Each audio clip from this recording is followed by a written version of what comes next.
Welcome to Blueprint Boost for Contractors, the podcast that's your go-to source for unlocking the secrets to successful marketing, gaining valuable insights, and growing your contracting business with less stress. Your host is David Brooks, and he's thrilled to be your guide on this journey. As a seasoned expert in the contracting industry, David understands the challenges you face. That's why each episode is crafted to provide you with actionable strategies and proven blueprints to boost your business to new heights. All right. Hello, everyone. Welcome to another episode of the podcast. I'm your host, David Brooks, powered by Contractor Rhino. We do have a guest with us for this episode, and I'll allow him to introduce himself. Hey, how's it going? My name is Joe Ortiz, president of PuroClean of San Juan, DCJet Services, and a couple of other enterprises and companies. It's so nice to talk to you and looking forward for this conversation. Thanks so much for joining us, Joe. We definitely appreciate it. So can you tell us how you got started with PuroClean? How you started out as an entrepreneur? My story, I was born and raised in Puerto Rico. So meant to have to mention that because of the situation that I was born in and single mother with three kids. And I saw the immediate impact of being an entrepreneur because of her, the way that she got us out of the situation we were at, where we had limited resources and she started with a hustle that turned into a small business, right? And that's the way we were raised. We saw the change that the immediate impact that it had on us as a family, my brother, my sister, and the impact that we had on the community, right? So right from the get-go, I was like, all right, that's what I want to do. Maybe not as the setup that my mom had at that point, but I knew I wanted to start a business so I can impact people directly.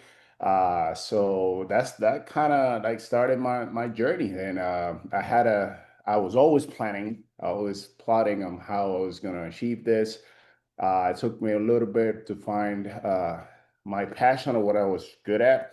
I've come from my father is a automotive mechanic, right? So he had us work a lot on cars. So I know I had like technical skills, right? Kind of sort of.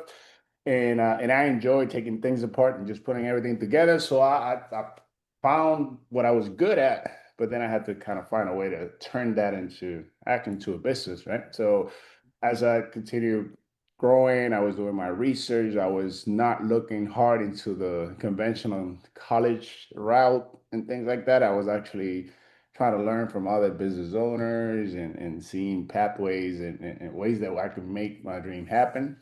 I graduated in basically the military. I had a really big attraction for the military. After 9/11, obviously, I was really passionate about everything that happened, right? Mhm. And it seems like it was a way for me to shape up, become a man, get skills, be around people with character, with discipline.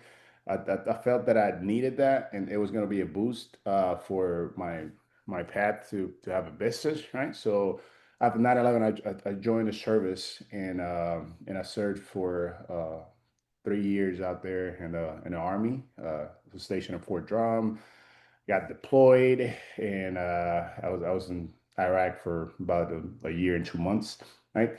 And then I got out, and at that point, like I felt that I had everything that I could get from the military. I appreciate service members. Today is actually Veterans Day, right? So we're recording. So congrats to all the veterans. But I felt that at that point, I got everything that I needed from the military, all the skill sets, and I was ready to transition into civilian life, right? And but I got technical skills from them because I was dealing with helicopters. I was fixing helicopters, electronic systems, armament systems on Kiowas. So it's a really good technical setup.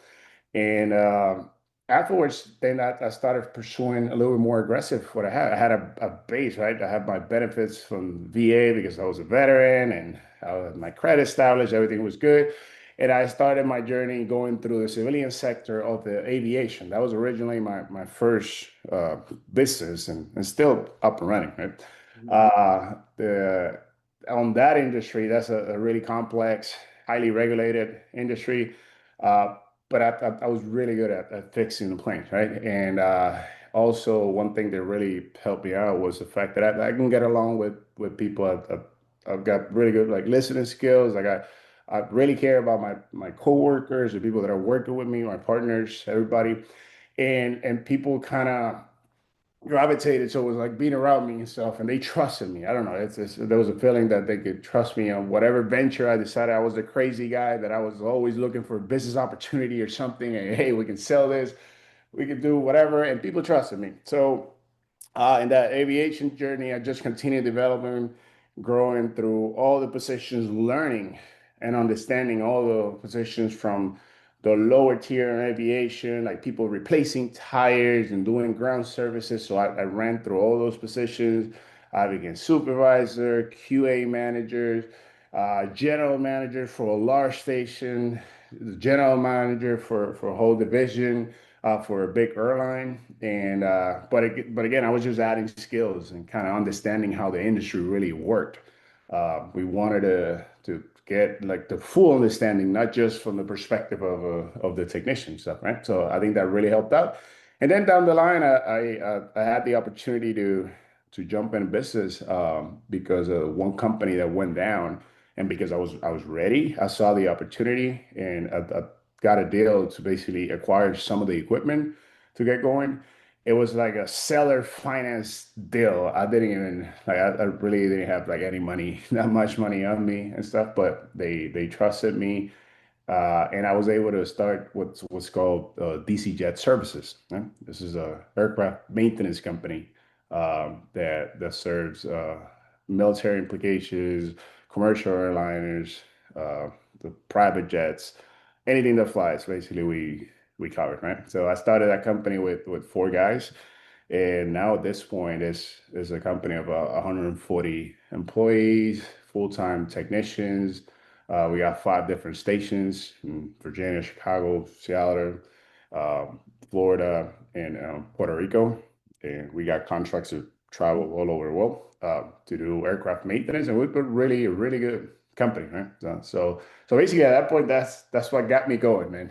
Just yeah. So that was the start of my whole journey with entrepreneurship and just kind of like understanding how everything worked. But even with that company up and running and getting to the point, I was still learning. Man. It's a everyday journey as a business owner, just understanding, seeing the changes on the industries and everything that happens, right? So, and just so I can put it in perspective for you to understand how I transitioned into PureClean. So once that company became extremely successful and it was doing really good, it kind of started running on automatic, and it was doing really good, right? So at that point, I could kind of sit back, but I felt that I needed additional skills, and I wanted to fulfill like my needs as a man, as a human being, and I felt that I was lacking something. It was just that direct contact and services to people, right? I come from Puerto Rico. It's an island that we get run through hurricanes every couple of years, and it takes months to recover. I got my entire family out there, so we hear a lot about all that, and there's a need to build, repair, remediate some of the damages that is occurring down in the island. So yeah, I started kind of looking around and venturing into how can I get into like maybe something on the construction side of things, right? I want to start dealing with people directly, not machinery and big companies and equipment, and that's it. I want to interact and start doing something different. So yeah, started looking around, and that's why PureClean came out, right? So there was something super interesting, the whole franchising model. I have the chance to start something completely from scratch and kind of make my brand and create what I do, right? And or you can jump into a franchise model, which in a way you gotta pay. There's the royalty fees and fees up front that you gotta pay for, but you have this whole structure, brand, everything all put together for you. Mhm. And basically you gotta push your touch. It depends on what territory you're gonna be in. You still gotta do your market research and do what you gotta do as a business owner, but it makes things a lot easier, right? So PureClean is an amazing franchise for. I will make the same decision 20 times if I have to. If I ever will have to deal with franchises, people are amazing the way that they set you up for success, right? And they feels like you're part of a large family, even though you're an independent owner. Right? So PureClean, basically, out of all the reasons that I did, that was the one that I picked, and I started my first franchise here in Virginia, Northern Virginia, in Reston, and it was doing good. It was successful. It was easy as long as you're willing to put in the work. And I realized that, all right, this is for me. I like the industry. I think I can see myself building the same thing that I did with aviation. I can do the same thing here, right? So and yeah, so that's how we got into the Pure Cleans, and now we got a newer one that this is in Puerto Rico. So I was able to like fulfill my dream and kind of like take my companies back home because of the Pure Clean project. I bought the territories down there in Puerto Rico, and we got two locations, basically covering the entire island, and we're doing great, man. So that's how I got to that, man. Yeah. No, that's amazing. That's a great story, a transition of each phase that you were able to go through and just kind of learn those lessons from being young, and then seeing that need, and then pivoting, and then spreading yourself across. That's really amazing. It takes a lot of, determination and like you said, putting in the work to be able to get to that point. Some people just see the success and they see like, oh man, like he or she, they did really, really good. But it's a journey to be able to get there. There's a lot of lessons learned along the way. Right, right, 100%. I agree. That's part of just getting it going is just the beginning, just a small percentage, man. Once you go out there, just adjusting, overcoming, and just realizing that you don't get comfortable and you got to continue growing, man. I say it as I say that we have as business owner like a toolbox comparing with the aviation, right?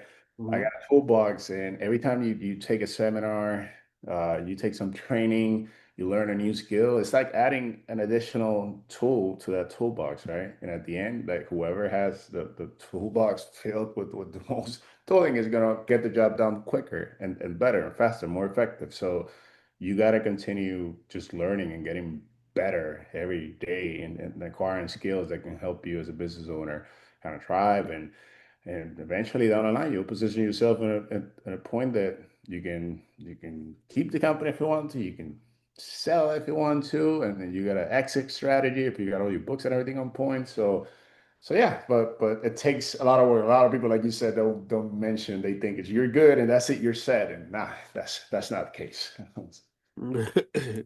And when you're balancing the two companies, how do you go about doing that and being effective?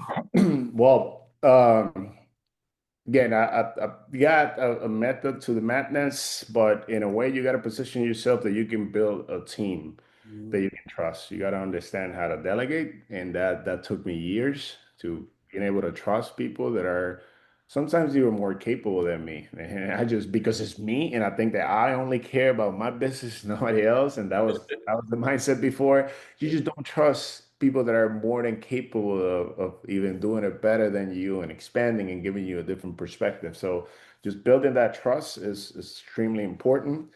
And afterwards, just identify, get operators, get people that can run the floor for you. There will be an extension from you. Spend the time to get them trained up so they represent and they understand your vision and the way you think about your company future, your processes, and all that. So that's extremely important. Then for me, the most important part is just setting up your SOPs and your processes. Like your business shouldn't be. My business was in my head for so many years. That's not the way you can operate. You got to set up your process. You got to jump everything, these ideas that you have. and put them on paper so that your team can go ahead and execute without you having to like give instructions and stuff. And so that was a big lesson that it took me years to learn.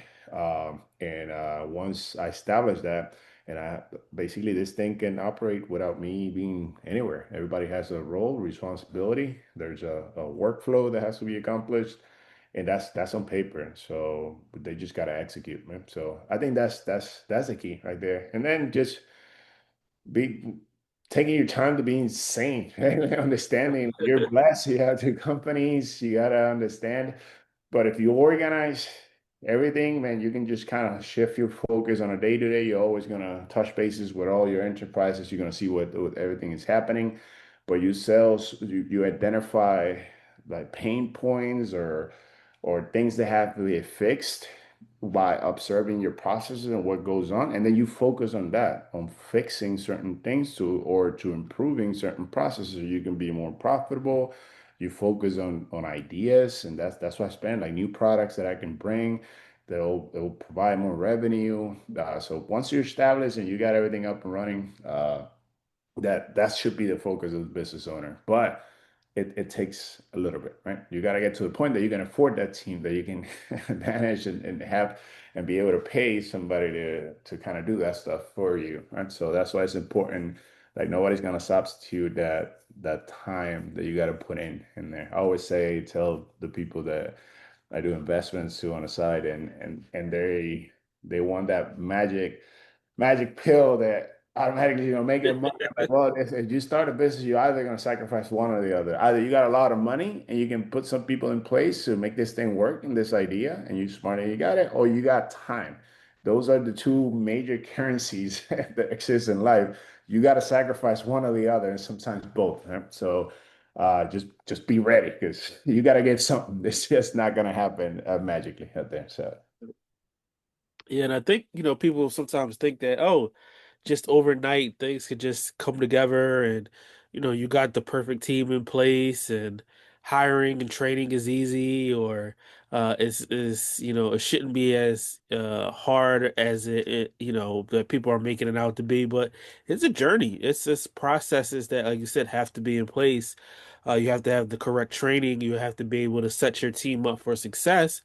And a lot of it too is being able to realize that, like you mentioned, which was a really good comment, was that, hey, because it's my business, I may be the only one that care about the business, but it's other people out there that are really capable of doing jobs if you put them in the right position.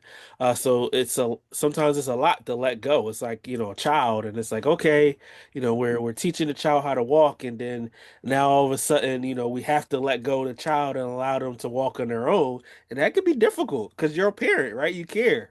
100%. No, that's tough. And sometimes you find yourself kind of instead of just building that person that you hired for that position, you're trying to question and find what they're gonna do wrong instead of just focusing on, all right, what can I do to get them to the next level? And just trust that they're doing their jobs. They're doing what it takes. If you got KPIs that are clear and stuff, there's gonna be a point that you're gonna be able to review and see if this is effective or not, right? But you gotta trust that you made the right hire, that your processes are in place, and this person is capable of doing it. And again, it's hard, man. But you get to the point, and once you get to the point and realize, then you become like somebody else once you're working outside of your business, kind of like looking in.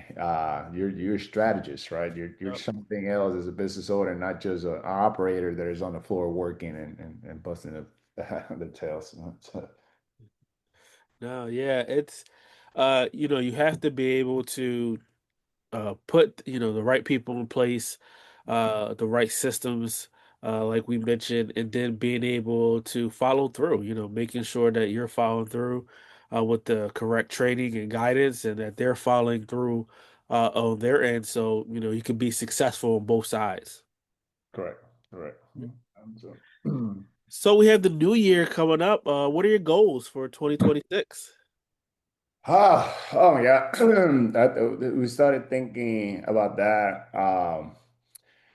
I try to break it down by the departments, right? Like each company on its own. Like I want to, I like short-term goals and long-term stuff. So I try to identify for the team what is it that is needed, right? And I think that's become something really good because if you give them something that is achievable within a short period of time and you stick to it, you see how many short goals you can accomplish within that year time frame, right? So I really like to set like monthly goals and trying to knock them out and make adjustments as we go. Right? But I see the growth. There's a lot of opportunities, a lot of products that we can offer in the restoration side, on the aviation business side. And I think I'm transitioning and dealing with the headaches of just being a owner that is by himself in a way, right? As far as like the responsibility financially, I'm transitioning. I started my LLC when I created DCJet without any type of training and understanding of what would be the proper corporation or setup that you do. I have no lawyers, nobody that give me that, right? So you encounter a lot of issues as far as like working capital, and a lot of owners here probably are dealing with the same stuff, and cash flow is king, right? Also, again, on paper it looks beautiful, and sometimes, but when you see that cash account, it don't look as great, right? Honestly, just being able to understand and know and being in a better position to get players involved without giving out my company. There's a lot of people that reach out that they want to acquire you, they want to buy you, they want to like get your operation, all your hard work, and I never really wanted to deal with that. But it's scary once you're growing so fast that you think that the only way that's going to happen is unless you get like a partner, you get somebody in, or you give up part of your company to get access to capital. But we've been doing a lot of planning, and I think next year is going to be the year that we will have that access to a lot of extra capital, and the expansion is going to be massive, right? We're thinking about like 40 or 50% on top of what we're creating right now with both companies. So we're excited. We're looking forward. There's a lot of things happening in the world and stuff. So you just gotta kind of read what's going on and make adjustments, right? But I'm excited about everything that's happening, and I think the growth will be the main thing, and just continue expanding different locations. Puerto Rico, I think we're gonna open another restoration company there. We're gonna open a construction focus company. PuroClean does construction, but on a limited basis. Usually, we work with subcontractors.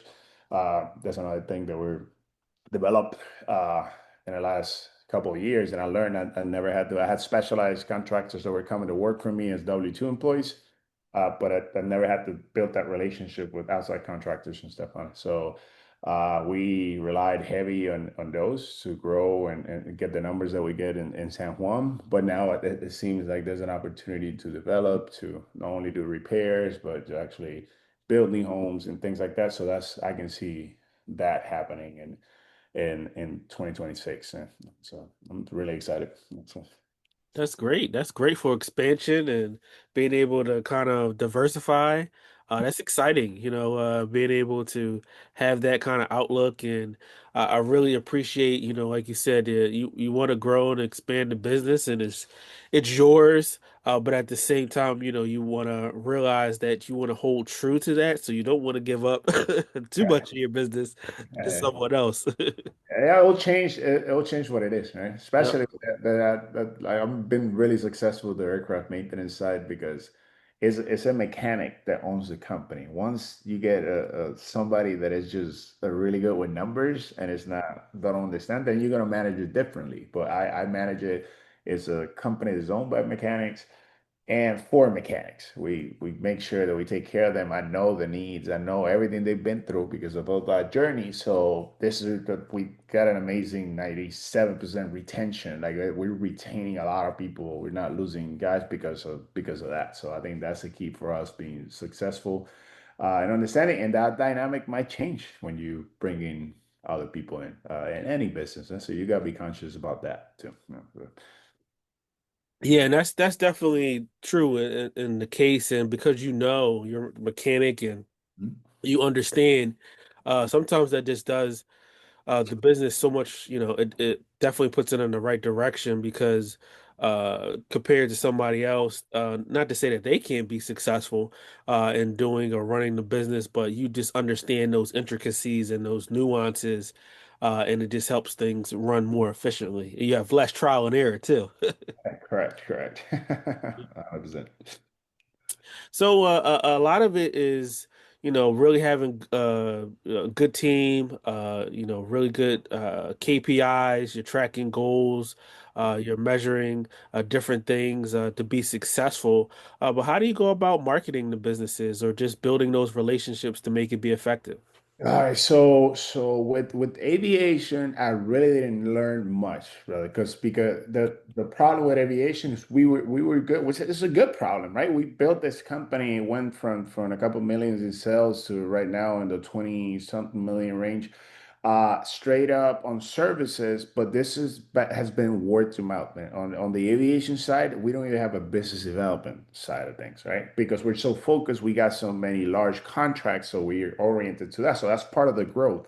So, but by jumping into restoration, I had to immediately learn what it takes to not only sell, network, and what business development is. I mean, this is key, and I'm now I believe on it. I used to hate sales, hated the sales, marketing. I thought it's just to have an image there in social media, and because of the aviation side. But when I transitioned out here, I had to go on the floor. I had to go train sales personnel, business development guys. We transitioned into that mindset of that we're building relationships, right? And not necessarily with restoration. These are emergency services. And I think you're not going to be able to capture work every single visit and stuff, but you're building that relationship with that person, and you want to have a strong enough brand and presence that that person, whenever they do get an emergency or they know somebody has an emergency, the first name they're going to think is Joe Ortiz in PuroClean San Juan, right? So, and that kind of changed the way I see things a lot. So we are heavy. I hired Karina. I think you just spoke to her, Karina Howe. She's one of the top PR persons down in Puerto Rico and the Caribbean. She used to work for a large company. She also focuses on marketing. And we created a full scope marketing and business development plan, right? So everything kind of runs under the same department. And you can see when she turns the volume up, you can see that phone ringing, man, on it. So now, again, I can't state this enough. You have to budget and kind of focus on that marketing. You have to, I can't give you tips of what we do in Puerto Rico because it's not going to work in Wisconsin or, or, right? So, but understand your territory, get somebody on board that knows. That don't mean that you can't transition and do it in-house eventually. So, but just learn with a good company and put that on your budget because it can definitely it works. There's a lot of companies, a lot of people out there that runs around and they promise you certain things and you get frustrated. It's something that takes time. But once you work with the SEO, you work with your social media, you have the full scope, everything kind of connects and you can't just slack on one of the areas. You got to build this full plan and it comes with social media presence. Your website has to be on point. You have to have a good customer service and response. You have a sales team that is on the floor, going out there and identifying the needs, right? And we call it like centers of influence. So for myself as a restoration owner, I know there's certain people that can drive the work with us, right? So we focus on creating a plan to go and capture and identify everybody around us and then expand and trying to get that network going. And it pays off. I saw how in the first year and a half, I wasn't seeing direct results from the salesperson, and it can get frustrating, right? And you don't know, but it's because if you don't understand the concept that you build in that relationship and that reputation, and that's going to take time. People are just not going to run from the door. But my my advice is budget, plan it, and execute it, and let it do its thing. Right? 'Cause marketing 100% works with the sales personnel or business development rep. You gotta have constant communication as an owner. You got to understand what's happening. You got to be able to adjust as you go. This is not something that you put on them and that's it. Uh, you got to see the game plan, how they execute it, and then at that point, you guys make adjustments together to meet the goals that you're trying to accomplish. If you just put this on an individual to go run around, it's just not going to work, right? So when I did that change, and we're doing weekly meetings now, at least once a week, we know we're working together towards the same goal, and I can see the actions, what works, what doesn't, and we're just constantly making adjustments. And he's meeting his goals. He's going out there. He's selling. And as far as like marketing and stuff, I mean, we're good at doing things. I don't know. I didn't know much about graphics and social media and none of this stuff, man. I don't. That's get somebody that knows what they're doing. Don't improvise. There's a method to the madness. There's a lot of people that are good at this and they study and they know trends and what works and what doesn't. So yeah, get somebody on board to do it. But 100%, that drove my business.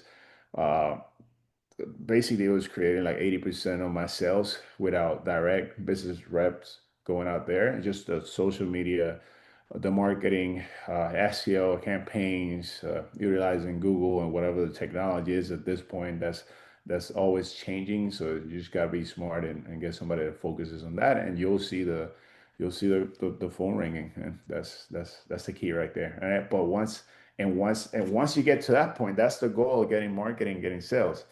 Now, your processes and your personnel have to be able to capture those calls. You got to have a plan in place to actually execute. And the sales, the circle of basically sales, the whole process is not complete until you close that up, right? So that's when you got to have the people in place to be able to kind of like go out there, get your estimator, do a good impression, send that estimate quick right away, and do the follow-ups, and more likely you are going to get that sale.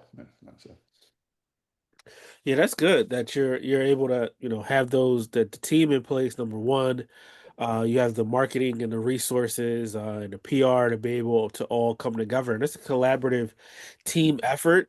yeah, And sometimes with different businesses, it's different. Sometimes businesses are built off of referrals and great relationships and word of mouth, and then some others are built off of a little bit of both, and some are built off of a lot of marketing. But knowing and putting in the time and having the right resources to have that all to come together is really important. So a lot of people sometimes will try to do everything themselves, and you can only do but so much after a certain point, especially if you want to really grow and you need to be paying attention to your business. So having the right vendors or in-house people in place to be able to help with the marketing and sales is only going to help you grow and to be able to facilitate more around instead of the shoulder just being on you and one other person.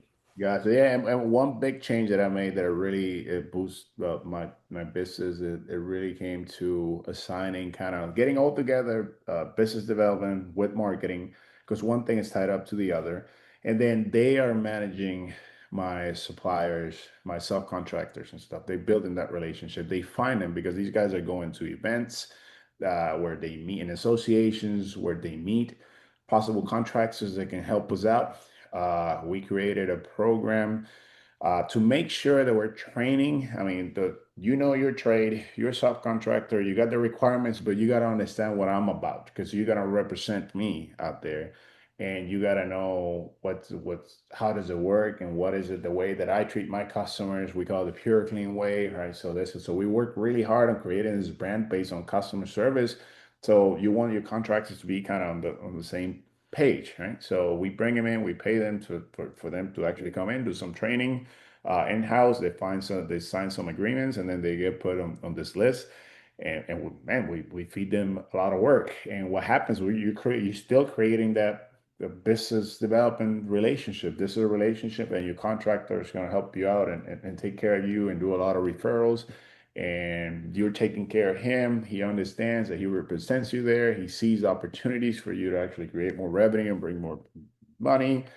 So it's a win-win. So that when I changed that and created that program, I think it boosted that sales a lot just on referrals and everything we were getting, plus the customer service, the after action reviews, my employees and all the PureClean guys were extremely happy with the way the contractors were working. It seems like they were working as a team. So it kind of fixed a lot of issues, but it created a stream of revenue that we didn't have before. So I think that's really important, watching your relationship with the subcontractors.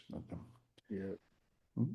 And that's important because if you don't have that relationship there, things could become strained or the relationships may not grow and flourish and people, word of mouth starts to spread around. So Yep. establishing that very early on is super important. Yeah, 100%. 100%. Like, again, they're going to your customer's house. Huh? You spend a lot of money on marketing and bringing these leads in, and then you capture this large project, and then the person's going to go out there maybe to represent you as the subcontractor. So you want to make sure they're good, that he understands.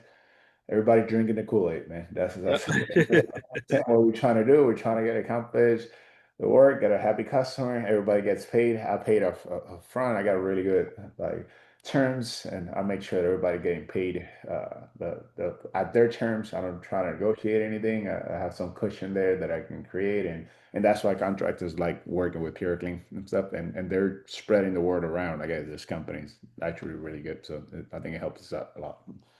Yeah, no, I think that's super important, and I like how you have the flexibility to be able to do that, and not everybody can do that, but Yeah. by being able to say, okay, these are our terms, and Yeah. you're able to agree to that, it's going to make a world of difference. Yeah, and the thing is communication. If you're not at that point, it's just you establish this.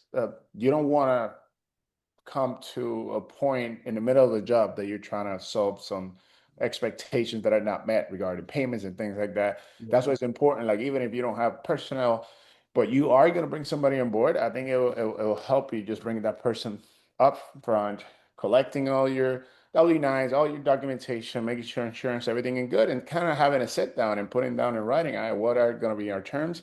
And this is possibly going to change depending on the job. And before we assign it, we're going to establish this. So all that needs to happen in the back office, right? Not on site. It shouldn't change. Everything should be ready. If you're bringing somebody in, it's because it's kind of like part of your group, and you understand any changes that could happen, right? So I think that's really healthy, and continue to have those conversations as you go. That contractor might have some concerns, some needs, some changes on his operations, some new services that he can help out. So if you sit down once a month with your contractors, hang them out to eat or whatever, that's always going to be great, man, honestly. Yeah, definitely, most definitely. Like you said, being upfront, but just letting them know instead of getting halfway through a job and hey, this is the situation. And nobody likes surprises like that. Exactly. Exactly. All right. Well, excellent. Well, this has been really insightful, Joe. Can you give us just some parting words of wisdom for those other entrepreneurs out there that are just working in the business and trying to grow? Man, just like I said, I think the key is educate yourself. That's the one thing that you can control. You can get enough information with books, with seminars. Like I was telling you how important these type of tools are, like podcasts. There's a lot of really good information out there. So you can have a game plan, but you got to be honest to yourself and realize what is it that is needed for that. And there's a lot of things that you can prepare yourself and get to a point that you're ready and you understand all these things before you jump. You don't want to jump in unprepared and trying to make adjustments as you go. It's just going to make it hard. That don't mean that it can't happen, right? So let's spend money on yourself, get yourself educated, ready. You don't need a full degree, but you need to understand what it will take to get that goal that you have for it to happen. You got to have certain things. So just do that, and once you're ready, that confidence is going to be there, and you're going to make the right decisions. Then partner up with the right people, seek for advice. This is from attorneys, from accountants. A little consultation for an hour, it could save you a lot of money on the road. And again, you're gaining all this knowledge that you're going to be able to execute and kind of create your business the right way. Once you get all this, man, just block everybody out. You can do it. Anybody can make this happen. There's always going to be all this negative pressure and things that are people that are close to you, the external factors, what's happening in the world and all. It seems like it's impossible, but but it's not, man. Anybody, as long as you're prepared and you're ready to do what it takes, you can make it happen. And once you get going, it's all on you how much effort you're willing to put in.